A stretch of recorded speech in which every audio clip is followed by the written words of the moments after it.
मैं कल रुक्मणी जी और भगवान श्री कृष्ण का मंगलमय विवाह उत्सव हुआ। सुखदेव जी ने वर्णन किया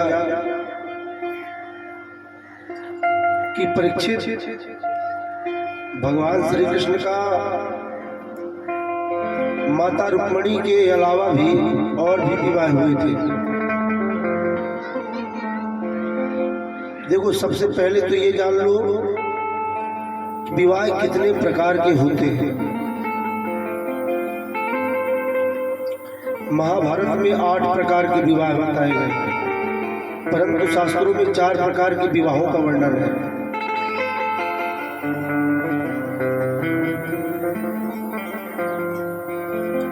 पहला है ब्रह्म विवाह, दूसरा है गंधर्व विवाह, तीसरा है राक्षस विवाह और चौथा है पिशाच विवाह, पैशाच विधि। 4 प्रकार के विवाहों का वर्णन किया गया है। ब्रह्म विवाह क्या होता है, बड़े ध्यान से सुनिएगा। जिसमें वर और वधू दोनों पक्ष के माता पिता की सहमति हो और ब्राह्मणों के द्वारा विभिन्न प्रकार के वेद मंत्रों के उच्चारण से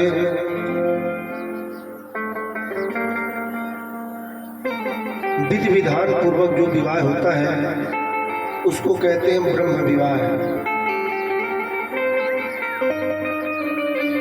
दूसरा विवाह होता है गांधर्व विवाह। गांधर्व विवाह क्या है, लड़का लड़की दोनों राजी हैं और जा करके किसी मंदिर में एक दूसरे का गले में माला डाल लिए, सिंदूर भर दिए, माता पिता से कोई भी मतलब नहीं है। पहले के जमाने में ब्राह्मण विवाह ज्यादा होता था। गांधर्व विवाह की प्रचलन अब बहुत ज्यादा चल गई है। कोर्ट कचहरी में जाते हैं, दस्तखत करके विवाह हो जाता है। इस विवाह का नाम है गांधर्व विवाह। तीसरा विवाह होता है राक्षस विधि से किया गया विवाह, राक्षस विवाह। इसमें क्या होता है, राक्षस विधि में शादी किसी और से पक्की हुई है और शादी करके ले गया कोई और, इसको कहते हैं राक्षस विधि विवाह। चौथा विवाह होता है पैशाच विधि विवाह।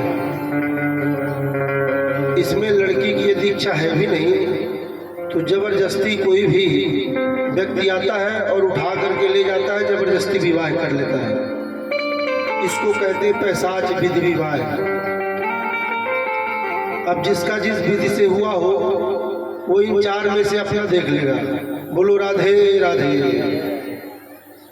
ये 4 प्रकार के विवाहों का वर्णन है।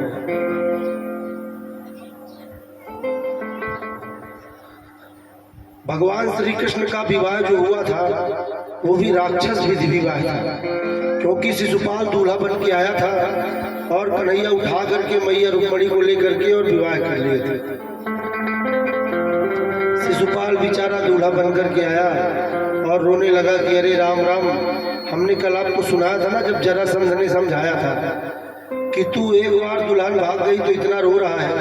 मैं तो 17 बार हार चुका हूँ कन्हैया से और 18वीं बार फिर से लड़ने के लिए गया था, तो देखा है वो रण छोड़ के भाग गया।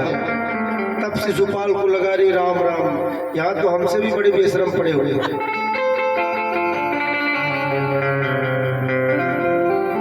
अब सुखदेव जी आगे वर्णन करते हैं। देखो भाई, यदि कोई भी व्यक्ति डॉक्टर के यहाँ दवाई करवाने जाता है तो यदि उसकी तबीयत बहुत ज़्यादा खराब भी है, यदि प्लेटलेट्स 1 लाख से भी कम है और यदि डॉक्टर कह दे नहीं नहीं तुम्हारी तबीयत बिल्कुल ठीक है, तुम्हारा प्लेटलेट्स 2 लाख है, तो आधा तो वहीं ठीक हो जाता है डॉक्टर के कहने पर। और यदि डॉक्टर ने थोड़ी भी डरवा दिया तो महाराज जो 2 महीने में मरने वाला आदमी वो 1 ही महीने में दुबला पतला होकर के और गोविंदाय नमो नमः हो जाता है। ऐसे ही शिशुपाल को जब जरासंध ने कहा तो उसका भी हौसला बढ़ गया।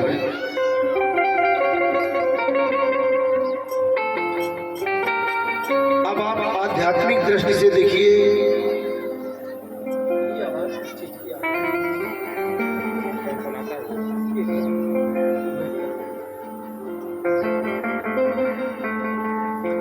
अब आप आध्यात्मिक दृष्टि से देखिए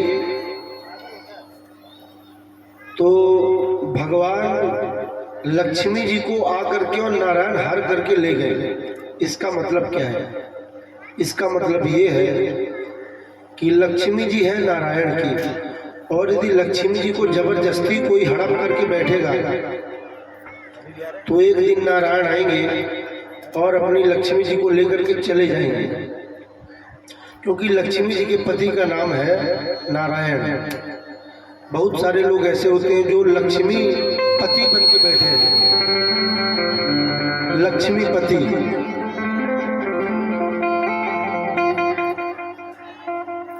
लक्ष्मी पति बन के कभी नहीं रहना चाहिए, लक्ष्मी का पुत्र बन के रहना चाहिए। यदि पति बन करके बैठोगे तो किसी दिन लोग कहते हैं ना, महाराज एक डकैती पड़ गई, सारा हमारे घर का जितना सब सामान था सब चोर उठा करके ले गए, इनकम टैक्स का छापा पड़ा